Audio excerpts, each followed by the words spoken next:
Carnales de calibre 45, bueno, nos encontramos aquí en un hotel del Distrito Federal con una gran banda que va a estar rockeando el día de hoy el Distrito Federal. Estoy hablando de Testament. First of all, thank you very much for the time of this interview. Thank you. How do you feel? It's good. This is our third time.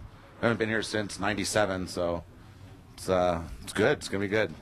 It was a wild shows last time. Eric, we were just talking about it on the way here. How he broke the guitars and threw the drums out and knocked all the amps over. It was a nice shoot. So yeah. and how much have changed in the sound of Testament since that time that you came here to right now? Well, technology's gotten a lot better with sound, and I think us players were better, but we're a lot heavier now. I think our set list is a lot heavier. So we got a good set. It's gonna be good. And right now, what's the news for Testament? Are you gonna release a? Yeah, We're working on a new record right now. Yeah, actually, we've been rehearsing over at my house. Been setting up, and whenever we're not touring, we've been planning, trying to get together because it's a little tough. Alex lives in New York, Nick lives in England, and Eric lives a couple hours from me. So we got to plan to get together just to write. It's not this way it was in the old days where we all lived in the same town. So it's a little more effort to get the record done, but it's coming along really good. Yeah, it's finally coming along, and I think now we got a grip on how to go about writing it and getting it done. So. And what would be the most important thing that you want to express with that album? Well, I think that we're still current. You know, the sound that we have, it's not like we're dated.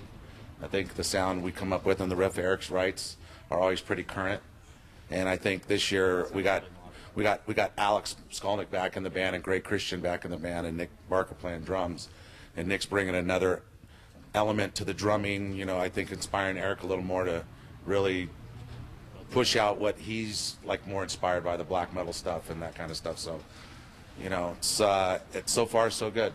And I think that it's great to have again around some good friends that listened to the band before and right now is rejoining the band. Yeah, definitely. I mean, we've all, you know, when everybody left the band, Alex and stuff, and came back, we're a lot more tighter together.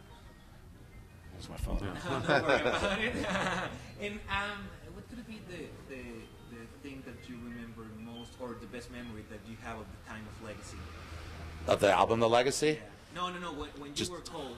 Oh, well, that time. Well, for me, I just joined the band, and the band. I don't think I even really played any shows yet. Did we as Legacy?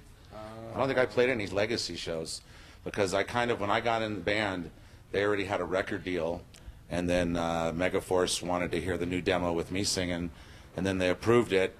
And then we went and did the record. And while we were recording the record, that's when we had to change the name to Testament in the middle of the recording. So I never really performed as Legacy, but I used to watch Eric and them perform when Steve Souza was in the band. He sent our first yeah, when they all dressed up like priests and they had priest collars on and everything. But it was good. Those days were good. Good days. Now, you just had the opportunity to play for the first time with this writing at Dubai Festival. How was the experience? It was great. I mean, the kids there and the people there are beautiful, and you know, they're a lot more normal than what we pictured.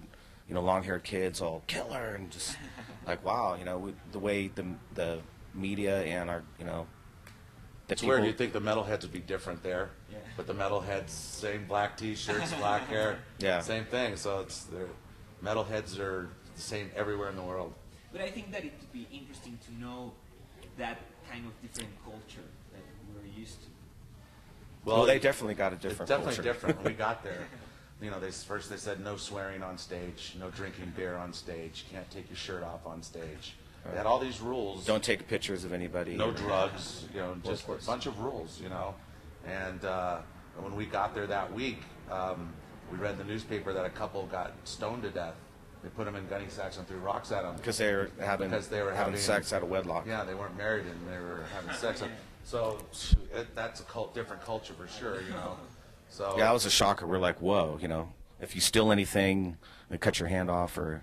It was a neat experience. But everybody was really polite, though. A lot of kids from like Kuwait and Iran and everything. They flew over for the show, and that was very different, you know. Cool. And also you just released a couple of months ago this live DVD album in Live in London. Yeah. No, but one is San Francisco. Oh, independent. Yeah. Yeah. Those are for our fans. Oh, Yeah. Yeah, well, these are all those ones we release on our website are our own videos, our personal collection. And one camera, just the microphone on the camera. It's not the best quality, but it has all the lineups of the Testament for all the years. And when we first started it, we didn't really have a video out, so we were like, man, when were we going to have a DVD? So, let's just do our own. We got all these videos. Let's put them out, against the label's wishes, I'm sure, but, But I think that it's great because probably all of your fans that live in a country far away that don't have the opportunity to see you really often, they can see you on the internet playing live. Yeah, it's real personal, and imagine if all the bands did that. That your favorite band, they put out just underground type of tapes. It's really cool. Yeah. Now, how much have changed the sound of thrash metal since like '83 to here? Well, I don't know if it's really changed. I think it's evolved again. I think when we were doing thrash metal in the early '80s, once the Nirvana and all that kind of came in, the grunge sound and heavy metal kind of went underground, and radio stations disappeared playing heavy metal music. And I think after all that came around, all these new bands like The Haunted and all these the Swedish metal bands. Yeah, there's a lot of bands that I always hear, really influenced by Testament.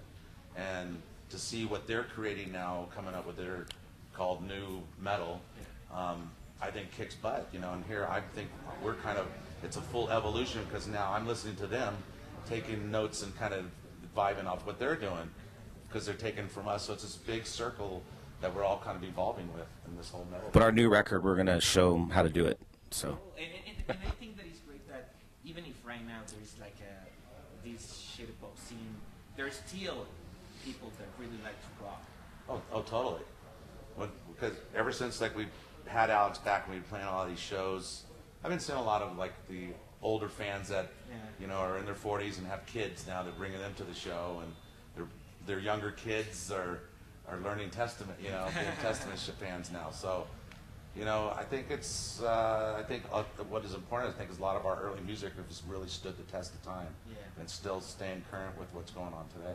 And I think that it's hard to do that because it's hard that not just music just get to the people at the 80s, but right now you have a new generation of fans. And they're all discovering it now. It's all new. And probably they don't know the first albums, but they really know the DVDs and the last Deadly.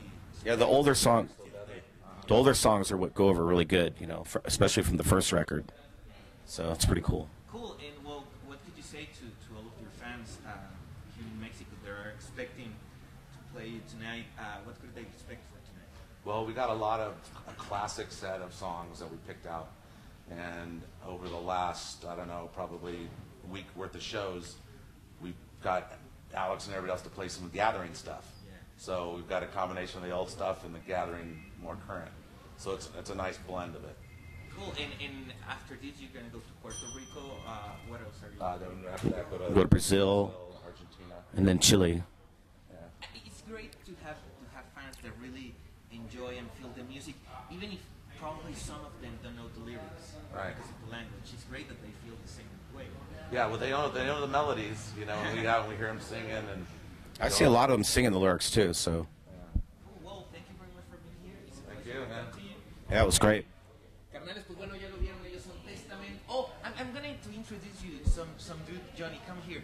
This dude fucking rock as a motherfucker. Come here, Johnny. Johnny. Johnny. How you doing, Johnny? Algo que le quiero decir, carnal, en inglés. Hello. I like the Testament come back now. A long time no play more, and for me, Testament is a great band. Metallica now Cooper come back Testament. Thank you. Ya lo dijo Johnny, hermano, ya lo dijo el Johnny. Vamos a continuar con más y regresamos al estudio de Calibre 45. Ellos son Testament.